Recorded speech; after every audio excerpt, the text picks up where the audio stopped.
আমরা মুসলমান, একটা মসজিদ করছি।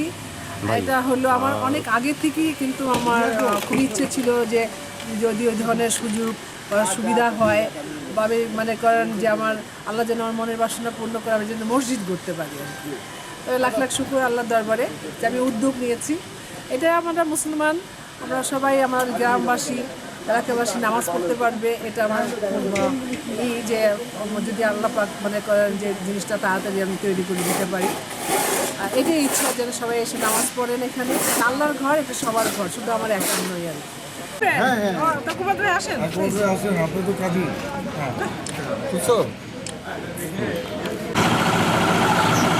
এটা হলো দরজা, মসজিদে ঢোকার দরজা।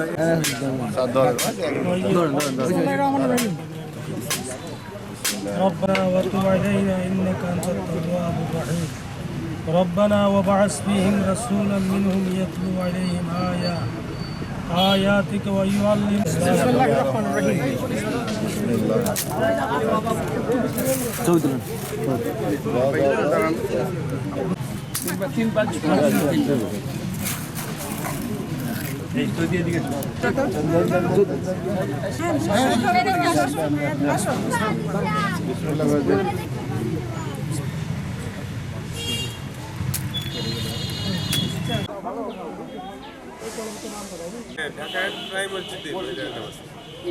دخلنا الجنة مع الأبرار يا عزيز يا غفار يا رب العالمين.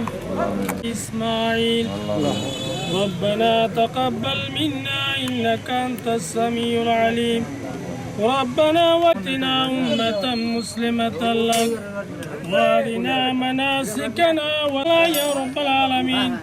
আল্লাহ ইব্রাহিম আলাইহিসসালাম তোমার কাবা ঘর তৈরি করেছে, আল্লাহ দিজা নামক মসজিদ খানাকে কবুল করে অত্র এলাকায় আল্লাহ তুমি হেদায়েতের আলোকে জ্বালাইয়া দাও। ইয়া আল্লাহ মেহেরবানি করে মসজিদ খানা কবুল করে আল্লাহ সবার মনের আশা আকাঙ্ক্ষাগুলোকে আল্লাহ তুমি পূরণ করে দাও। আল্লাহ যিনি এই মসজিদ খানা নিয়ে কষ্ট দূর করে দাও, আল্লাহ এই মসজিদ খানাকে আল্লাহ তুমি কবুল মঞ্জুর করে নাও। সুবহানা রাব্বিকা রাব্বিল আলামিন বিহক লা ইলাহা ইল্লাল্লাহ মুহাম্মাদুর রাসূলুল্লাহ। রাজ্জাক, এই ফ্রন্ট এলিভেশনটা আপনার এই দুদিকে যে আপনি মিনার আর ওই ধরনের করে। আচ্ছা ঠিক আছে, থ্যাংক ইউ।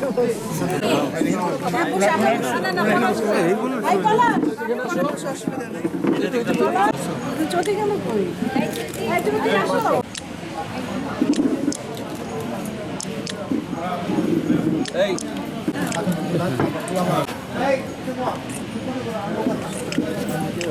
কিন্তু গণনার নানা বাড়ি আর রাজবাড়ি হলো আমার বাবার বাড়ি, কিন্তু ছোটোবেলা থেকেই তো আমার আসা যাওয়া। আমার অনেক মুরব্বীরা যারা আছেন এখনও অনেকেই বেঁচে আছেন বা তারপরের জেনারেশনও, এনারা দেখেছি ওনারা তো অবশ্যই নামাজ পড়েন। আর বিশেষ করে আপনার রোজার দিনে আপনার তারাবিটা, এটা কিন্তু মানে ওনারা পড়েন। আমার বোন এখানে থাকে, আর দেখতে পাচ্ছেন এটা আমাদের পৌরিক বাড়ি।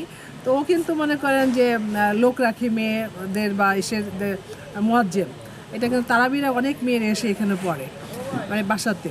আমি ফিল করলাম যে মেয়েদের জন্য যদি একটা আলাদা করি তাহলে বোধহয় খুব ভালো হয় আর কি। আর বিদেশে তো দেখেছেন যে মেয়েরাও কিন্তু মসজিদে এসে নামাজ পড়ে, তাদের জন্য কিন্তু আলাদা একটা সেকশন আছে। তো এইটা কিন্তু ভেবেই করেছি যে এখন তো আগেও ছিল সবাই আল্লাহর মানে নামে নামাজ পড়ার জন্য সবাই নামাজ পড়তে চায় মেয়েরাও, এই জন্যই আমি করেছি যে মেয়েদের জন্য যেন সুবিধা হয় মসজিদে এসে নামাজ পড়ার।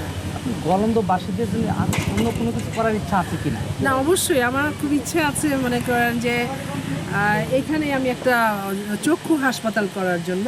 আমি এই পাশে রোডের এই পাশে করলাম, চেষ্টা করেছি, মসজিদ মানে করেন স্থাপন হলো। আর এই যে বিল্ডিংটা দেখতে পাচ্ছেন, আমি এই পোর্শনটা করতে চাচ্ছি একটা চক্ষু হাসপাতাল। এই পুরোটা বিল্ডিংটাই আমি দিয়ে দেবো, কারণ ওইদিকেও রাস্তা আছে, ছোট রাস্তা অবশ্য, তো ওখানে অবশ্যই রিক্সা টিক্সা যায়। আর এই পোর্শনটা যেখানে দাঁড়িয়ে আপনারা আছেন বা আমি আছি, এটা আমাদের পৈতৃক সম্পত্তি। তো এখানে আমি চাচ্ছি একটা কটেজের মতো একটা বিল্ডিং করলাম, যে অনেক সময় আমরা আসলাম যতদিন বেঁচে আছি বা আমাদের পরের জেনারেশন ওরাও যদি আসে তা থাকলো আর কি, যে আমাদের পৈতৃক নানা নানির দাদা দাদির একটা কিছু আর কি, এটাই এই জন্য। আমার খুব ইচ্ছা আছে এটা করার, যদি আল্লাহ পাক আমার আশা পূর্ণ করে। এই চক্ষু হাসপাতালটাও কি আপনার মায়ের নাম? যা করবো সেটা ঢাকায় বলেন আর এখানে বলেন, এটা আমার মায়ের নামে আমি করবো। কারণ হলো কি, আমার মায়ের অনেক অবদান আছে। আপনারা বোধহয় জানেন না, ঢাকাতেও আমার একটা বাড়ি আছে ছোটোখাটো, যাই হোক 8.5 কাঠার মধ্যে বাড়ি আছে আমার, উত্তরা 4 নম্বর সেক্টরে। ওইটার নামও কিন্তু দিয়েছে আমি মায়ের ছায়া। ওইখানেও কিন্তু প্রতিটি ইটের মধ্যে আমার মায়ের ছোঁয়া আছে। কারণটা হলো কি, আমি যখন বাড়িটা বাড়াই তখন কিন্তু সুপার স্টার। আমি তখন ভাড়া থাকি আপনার DOSS-এ, আর যে এলাকাতে এখন মানে এখন ঘন বসতি 4 নম্বর সেক্টর, এখানে 2টা বাড়ি ছিল যখন আমি বাড়ি তৈরি করি। এটা হলো আপনার 89-এর দিকে মনে হয়, এরকমই হবে।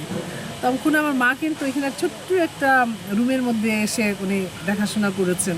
তাই আমি বললাম, দেখো ম্যানেজার আছে, লোক আছে, অমুক আছে, তোমার কাছে, তুমি কেন তো কষ্ট করছো? বলছি না না না, একজন নিজস্ব লোক থাকলে কি হবে, যারা নষ্ট করবে না সিমেন্ট বালু বা সামথিং এই ধরনের, আমি থাকবোই। তো আমার মাকে আমি কিছুতেই কিন্তু মনে করেন ওইখান থেকে সরাতে পারিনি। তো যতদিন বাড়িটা মনে করেন কমপ্লিট না হয়েছে, সে ওইখানেই থেকেছে, ওইখানে খেয়েছে। আর একটা মানে যারা এই ছিল লেবাররা ছিল, ওদের জন্য ঘর বানিয়েছিল, ওরাই থাকতো এখানে, ওদের চা বানাতো, ওরাও খেত, খুব এনজয় করতো আমার মা আর কি। আমি খুব ফিল করি যে আসলে আজ যদি মা যদি সহযোগিতা করতো, আমার মায়ের জন্য আজকে পৃথিবীতে মা বাবার জন্য এসেছি, ওনাদের জন্য কিছু করাটা উচিত আমি মনে করি আর কি। তা আমি এই জন্যই চেষ্টা করছি আর কি, যে আমার যা কিছু করবো আমার মায়ের নামেই আমি চেষ্টা করব করার জন্য আর কি। এই মসজিদটা কত টাকা ব্যয়, এর কি কোনো টার্গেট আছে? দেখেন না, যেটা আমি করেছি ডিজাইনটা, আমার যে আর্কিটেক্ট আছে, এটা যদি খরচা যদি এভাবে করি মানে 1-1.5 কোটি টাকা লাগবে, যদি ওইভাবেই যে ডিজাইনটা আছে আর কি, যদি স্বয়ং সম্পূর্ণভাবে যদি ওই মডেলটাই করি। হ্যাঁ, ইচ্ছা আছে, জানি না কতদূর আমি শেষ করতে পারবো, আল্লাহ মালিক।